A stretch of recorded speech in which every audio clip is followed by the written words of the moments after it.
Good evening and thanks for watching News 20. I'm Shay Simon. And I'm Aaliyah Wilkerson. We turn first to FSU, where a Florida State student has been arrested and is facing felony drug charges. According to police, nearly 4 pounds of marijuana was found in his apartment. 21-year-old Nicholas Green was arrested late last week, and officers found a container of the substance and a scale and a grinder in his possession. The senior sociology major is accused of selling marijuana within 1,000 feet of a college. He is also being charged with possession with intent to sell. Sigfredo Garcia appeared before a Leon County judge Friday on new charges. Court records show Garcia was first arrested in 2014 in connection to the murder of Florida State law professor Dan Markle. He was originally charged with first-degree murder. However, law enforcement is now adding conspiracy to commit murder and soliciting others to participate in murder to his docket. Investigators suspect Garcia was paid for his involvement in the killing. The Florida Highway Patrol reported a crash last night on Interstate 10 near Monticello. Troopers did have to reroute westbound traffic to access the scene, which was near marker 223. The detour caused traffic delays for hours after the crash occurred. So far, there is no word on injuries or fatalities. Well, the Florida Panhandle for Girl Scouts hosted its annual 5K run, and it's all about the Girl Scout cookies people love, and plenty of people laced up for the fun. Who would have thought 550 people from all ages would wake up before 8 a.m. to run a marathon for a box of Girl Scout cookies? The key advice for those runners? Hydrate. Hydrate, that's key. The Florida Panhandle for Girl Scouts hosted their 25th annual Run for the Cookies Trail Run. Though the delicious Girl Scout cookies were on the minds of many runners as they crossed the finish line, Girl Scout moms participated because of their daughters. I thought it would be something fun we could do together. If you missed the race for the cookies this year, don't worry, the race to a box of Girl Scout cookies is still on. Simply search for some little Girl Scouts selling their most prized possessions. You better believe I got a tasty box of Samoas this weekend. What a great way to earn your cookies. A bill which plans to modify statewide tree regulations has been rewritten in hopes of an approval. State Bill 574 would no longer require utility companies to get permits to work on the right-of-way or mitigation that could interfere with power lines. The rewritten version of the bill is a far cry from the original, which extended to both private and public tree regulations. The Community Affairs Committee will consider the bill on Tuesday. The Tallahassee Police Department needs your help identifying a man stealing from the New Leaf Market. The theft occurred at the Appalachia Parkway store back in December. Police still have not been able to identify the man in question. If you have any information, TPD says call investigators at 850-891-4279 or Crime Stoppers at 850-574-TIPS. 4 juveniles were taken into custody in Havana. The 4 were apprehended in connection to a slew of car thefts in Gadsden County. Officers first spotted the 4 driving a white Chevrolet Impala Saturday night at the Capital Regional Gadsden Memorial Campus in Quincy. After running the tag, officers discovered the tag did not match the car. Law enforcement made several attempts to stop the group, and later the car was found abandoned with the perpetrators leaving the scene. The minors are suspected of having stolen a total of 4 vehicles from the Havana Ford dealership. While Floridians may think of the beach as a safe place, there is always danger lurking below the shore. As the story showcases, you can never be too careful at the beach. For minutes, Get him in the water! a hammerhead shark struggled ashore on this public beach. Great hammerhead, might as well just kill it. Lee Cobb says she watched as a group of people hooked and baited the shark. And my adrenaline started, my disgust started. Cobb tags and tracks sharks, and when she saw the large crowd gathered around the hammerhead, she knew something was wrong. You know, on a public beach at 9:30 in the morning, we're seeing a shark blood baited to come close to the water and then dragged onto the beach. It was I couldn't believe what I was seeing. She told me she's disappointed that the shark was hooked and dragged to the shore. She said minutes later they started to put the shark back, but not before taking pictures and videos with it. This shark was about 5 meters long. That's scary for some people. Most shark attacks occur less than 100 feet from the shore and mainly around popular beaches in North America, according to research by the National Geographic. It was a different type of attack for students in the FAMU School of Journalism and Graphic Communication. It hosted a night chair speaker series, and students got information from one of Hollywood's finest.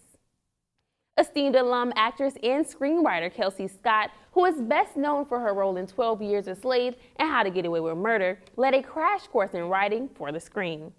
Welcome back to News 20. And thanks for sticking with us. A man who led police on a chase and who was shot by a Georgia State trooper died Friday in Atlanta. The incident started when an officer unsuccessfully tried to pull over a man in a stolen car. The Georgia State Patrol joined in on the chase but could not get the man to stop. The driver ended up crashing into a patrol car, and that's when the trooper opened fire. State investigators are trying to find out if the man died from the crash or from the shooting. No officers were hurt. A massive sinkhole has destroyed a Virginia road after 2 water mains ruptured. Witnesses say the sinkhole started as a smaller hole around 5 feet and continued to grow to around 100 feet long and 25 feet wide. As water gushed from the hole, eroding the earth and the road, dozens of homes in the area were left without water. The effects of the president's long-awaited tax cut can finally be felt. For most part of the companies throughout the U.S., they have responded well to the recent tax cuts, in some instances giving their employees bonuses and pay boosts. The GOP tax overhaul decreased the corporate tax rate from 35% to 21%, which gives corporations more money to spend on their employees. President Trump has taken notice, and he tweeted his approval saying 4.2 million hardworking Americans have already received a large bonus and/or pay increase because of our recently passed tax cut and jobs bill, and it will only get better. We are far ahead of schedule. Footage has surfaced from New York's Rikers Island, where video of an inmate assaulting a corrections officer is making its debut. A single connecting blow begins the brutal assault, which was caught on this surveillance video. 6 inmates, all alleged gang members under the age of 21, beat the unconscious correction officer while he laid on the ground. That officer, identified by department sources as 39-year-old Gene Safrant, suffered a fractured spine as a result of the beating. He had only been on the force less than 2 years, a sign, according to the Correction Officers Benevolent Association, that prison work is getting more dangerous. We are law enforcement officers. We are the police of the jails, and we're under attack. The attack happened Saturday night inside the George Machen Detention Center on Rikers Island. According to the Correction Union, the first blow was thrown by inmate Stephen Espinal, who had a beef with the officer. The union says that inmate was upset because the officer had given him a ticket. They believe that he conspired with the other inmates and planned this attack. He was on the phone right prior to when he did it, saying that he was going to knock out this super cop. Union officials are now slamming Mayor de Blasio for enacting policies they say have made jails susceptible to such attacks, specifically the ending of punitive segregation similar to solitary confinement for inmates 21 and younger. They raised the same issue at a rally in front of City Hall earlier this year. It gives us the right to separate these particular type of inmates from the other inmates and from correction officers, which further protects us. He took it away. The mayor's office says de Blasio has invested $200 million in officer safety. They point to the closing of Rikers in favor of borough-based jails as one way to make jails safer. Ironically, Machen Detention Center, where the assault happened, is the first of 9 jails scheduled to close its doors. It will happen later this year. Prison was established in 1932, and since that time has had a number of problems ranging from drugs to weapons. We turn now from national news to international affairs. With more on the beat, it's News 20's Angelicia Bruton with Bruton's Brews. Up first on the menu for today is a look at relations between the two Koreas. In a historic turn of events, the sister of North Korean leader Kim Jong-un, Kim Yo-jong, not only attended the South Korean Winter Olympics, but has been cozying it up to South Korean President Moon Jae-in.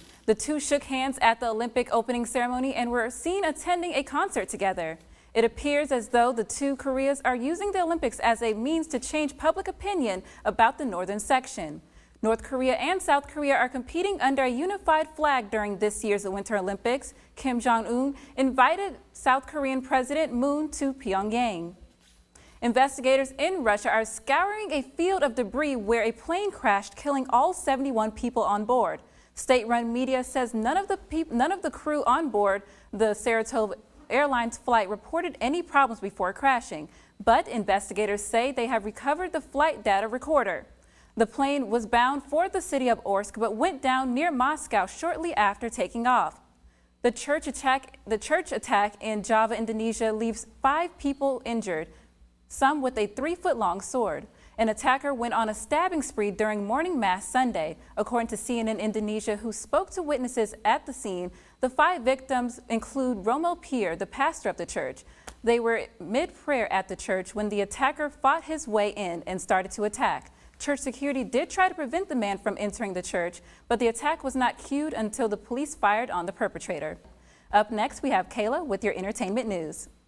Thanks, Angelicia. Good morning, good evening, and welcome to eLive. I'm Kayla Lawson with the latest in your entertainment news. I know a lot of people can't wait to see the hottest new movie coming to theaters this Thursday, Black Panther. But in Washington, D.C., some were given passes to watch the movie before it premiered. Chilly temperatures and heavy rain didn't prevent people from checking out the Black Panther movie, and the National Museum of African American History and Culture held a free screening on Sunday. Museum employees said all the passes were taken minutes after they were available. Lucky them. Good evening and welcome back. I'm Michaela Sherman here with your weather report. After tomorrow, we'll be looking forward to no more rain and the temperatures will be rising. Tuesday, our high is 71 degrees with a low of 51. Wednesday, our high will be 74 with a low of 57. Our Thursday, the high will be 78 with a low of 60. Friday, there will be a high of 79 with a low of 62. And Saturday, there will be a high of 76 with a low of 56. That's all I have for your weather today. Back to you all at the desk. Welcome back. I'm Brandon Jones here with the sports. FAMU basketball returned to the Al Lawson Center this weekend after a short road trip in the DMV. Both the men's and women's team were in action against North Carolina Central University. The women's team took the court first in a thriller that went into overtime. The two teams traded leads back and forth throughout the second half before entering the extra period tied up at 74. Things remained close in OT, but the Rattlers were able to end their 5-game losing streak with an 84-81 win over the Eagles. The men's team must have fed off the energy from the women's overtime win because they came out strong in their game against North Carolina Central. Desmond Williams and Marcus Barham led the Rattlers to a 65-56 victory with 20-point outings. Williams dropped 21 to go along with 8 rebounds, while Barham knocked down 20 on the dot with 5 boards. The Rattlers are struggling on the road this year with a 1-20 record in away games, but have performed well at home with a record of 4-2. FAMU basketball remains in Tallahassee for their next game. Both the men's and women's teams will take on Morgan State tonight in Al Lawson. The women tip off at 6 with the men following afterward. And the FAMU softball team kicked off their season this past weekend in Gulf Shores, Alabama. They dropped their first 2 games against Virginia Tech and Ole Miss, but picked up a big win against the Georgia Tech Yellow Jackets before being rained out for the rest of the tournament. That's all I have for the sports today. We'll be right back after the break. So that's going to do it for Michaela and Brandon. I'm Shay Simon. And I'm Aaliyah Wilkerson. You all have a great evening.